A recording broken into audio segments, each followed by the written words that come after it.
चलिए सीधा लिए चलते हैं आपको राष्ट्रपति भवन, जहां वीरता सम्मान समारोह चल रहा है। कैप्टन वर्मा जयेश राजेश जो घेराबंदी कर रहे थे, पर भागते हुए एक आतंकवादी समूह ने गोलियां चला दी। अपनी सुरक्षा की बिल्कुल भी परवाह न करते हुए अदम्य साहस और उत्कृष्ट बुद्धिमत्ता का परिचय देते हुए आपने रणनीतिक रूप से उपयुक्त स्थान पर मोर्चा संभाला और नजदीकी लड़ाई में 2 में से 1 आतंकवादी को मार गिराया। तीसरा आतंकवादी नजदीकी घरों में छुप गया। आप प्रतिबद्धता तथा अदम्य साहस का परिचय देते हुए और अपने जीवन को जोखिम में डालकर बेहतरीन युद्ध कौशल का प्रदर्शन करते हुए भयंकर गोलीबारी और आतंकवादियों के जवाबी हमले के बीच रेंग कर लक्ष्य के करीब पहुंचे और ग्रेनेड दाग दिया, जिसके परिणाम स्वरूप तीसरा आतंकवादी भी निष्क्रिय हो गया। इस कार्य में आपका दायां पैर छर्रों से गंभीर रूप से घायल हो गया। उच्च श्रेणी के कर्तव्य निर्वहन का प्रदर्शन करते हुए आपने अपने आप को सुरक्षित बाहर ले जाने से मना कर दिया और इस ऑपरेशन का नेतृत्व करना जारी रखा। इस तरह कैप्टन वर्मा जयेश राजेश ने अदम्य साहस, बेहतर नेतृत्व और दृढ़ संकल्प के साथ अत्यंत जोखिमपूर्ण परिस्थितियों में त्वरित निर्णय क्षमता का परिचय दिया, जिसके परिणाम स्वरूप 2 कट्टर आतंकवादियों का सफाया हुआ। मेजर वर्मा जयेश राजेश।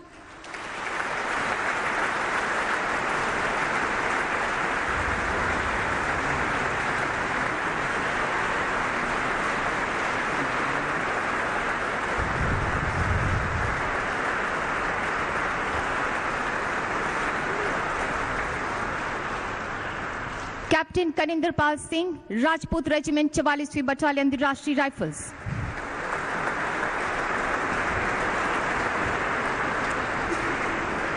अक्टूबर 2017 में जम्मू एवं कश्मीर के एक गांव में 3 आतंकवादियों के मौजूद होने की सूचना प्राप्त होने पर कैप्टन कनिंदर पाल सिंह, घातक प्लेटून कमांडर, ने त्वरित गति और प्रभावी तरीके से लक्षित घर की घेराबंदी कर दी। आपकी ललकार पर आतंकवादियों की तरफ से भारी गोलीबारी शुरू हो गई। शौर्य का प्रदर्शन करते हुए और तो शौर्य को सम्मानित किया जा रहा है। राष्ट्रपति भवन में राष्ट्रपति पुरस्कार से नवाजा जा रहा है। सीधा लिए चलते हैं अब आपको। बीजेपी पत्रकार वार्ता कर रही है, प्रेस कॉन्फ्रेंस कर रही है। गजेंद्र सिंह शेखावत यहां मौजूद है।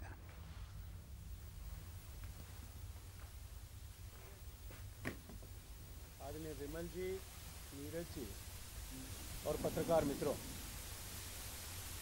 सबसे पहले मैं आप सब लोगों का धन्यवाद करना चाहता हूं कि आप भारतीय जनता पार्टी, सबसे पहले आपका धन्यवाद करना चाहता हूं कि भारतीय जनता पार्टी परिवार के आह्वान पर आप सब लोगों ने आज अल सुबह यहां आने का श्रम किया। मित्रों, आजाद भारत में कृषि क्षेत्र के कल्याण के लिए और विशेष रूप से छोटे, लघु और सीमांत कृषकों के लिए देश की सबसे बड़ी योजना भारतीय जनता पार्टी की माननीय नरेंद्र मोदी जी के नेतृत्व में काम करने वाली सरकार ने पिछले दिनों लागू की है। हालांकि देश के कृषि क्षेत्र के परिदृश्य को बदलने के लिए 2014 में सरकार बनने के बाद में जिस तरह से विभिन्न योजनाओं के माध्यम से संपूर्ण कृषि क्षेत्र के रिवाइवल के लिए जो कृषि क्षेत्र की तरफ देखने का नजरिया हमेशा ही उत्पादन केंद्रित, प्रोडक्शन सेंट्रिक रहा करता था, उसको बदल करके कृषि और किसान के लिए लाभ केंद्रित इस सरकार ने किया है। विभिन्न योजनाओं के माध्यम से कृषि को लाभप्रद बनाने के लिए और इस लक्ष्य के साथ में कि आने वाले समय में किसान की आमदनी को दुगना करना है, विभिन्न योजनाएं प्रारंभ की गई है। और उन योजनाओं की श्रृंखला में एक अत्यंत महत्वपूर्ण योजना प्रधानमंत्री किसान सम्मान निधि गत बजट के द्वारा घोषित की गई थी। देश भर में कुल 14 करोड़ किसान परिवार ऐसा माना जाता है और लघु और सीमांत कृषकों की संख्या यदि इसमें देखा जाए तो 84% 84% के आसपास है।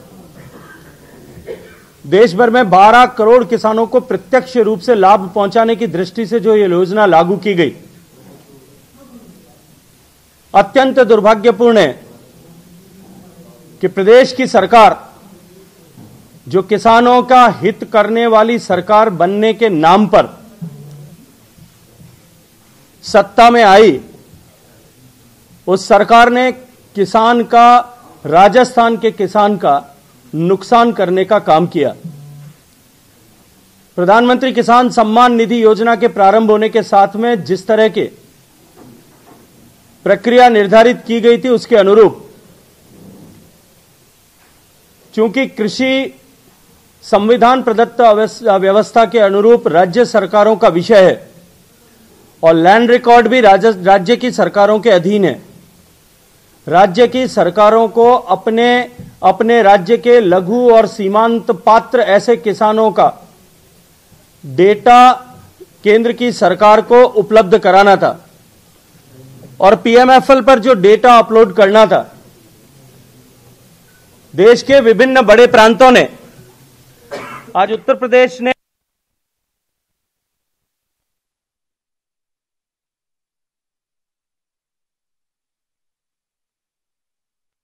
महाराष्ट्र ने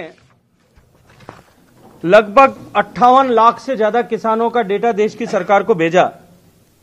छत्तीसगढ़ में यह आंकड़ा, छोटा प्रदेश है, छत्तीसगढ़ हरियाणा में 10-11 लाख के आसपास दोनों प्रदेशों ने अपने किसानों का आंकड़ा प्रदेश की सरकार को समर्पित किया।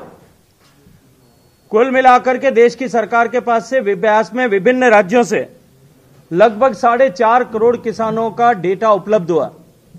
Data verification, bank account tally करना, आधार नंबर, आईएफएससी कोड, इन सब को टैली करने के बाद में लगभग 2.25 करोड़ किसानों के खाते में देश के सरकार ने, माननीय नरेंद्र मोदी जी ने किसान के सम्मान के लिए जो निधि देना प्रारंभ किया, उसकी पहली किस्त पहुंची है।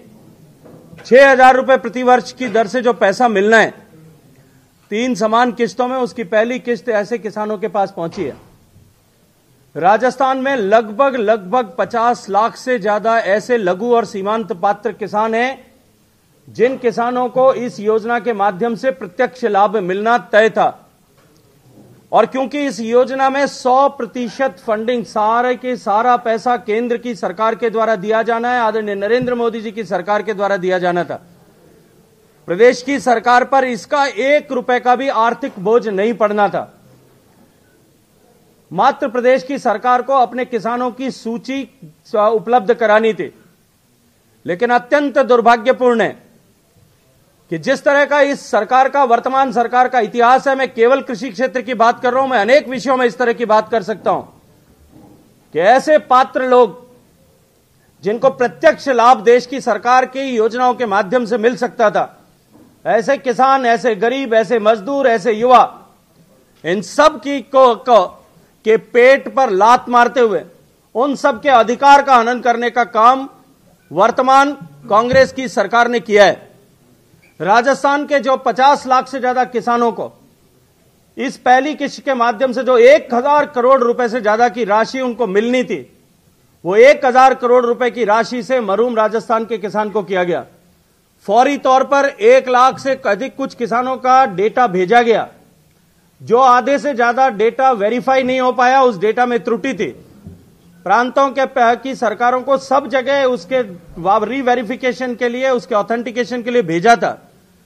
दुर्भाग्य से राजस्थान की सरकार ने उसको ऑथेंटिकेट करके, रीऑथेंटिकेट करके नहीं भेजा और दुर्भावनापूर्वक जो ऑथेंटिकेट डेटा हो गया था, ऐसे पात्र किसानों का भी, जो लगभग संख्या 27,000 है, उन 27,000 किसानों का जिनका डेटा वेरीफाई हो गया था, उन 27,000 किसानों को भी इस लाभ से वंचित करने के लिए जो फंड ट्रांसफर ऑर्डर अल्टीमेटली पैसा ट्रांसफर करने के लिए राज्य को भेजना होता है, उसको आचार संहिता लगने तक रोक के रखा।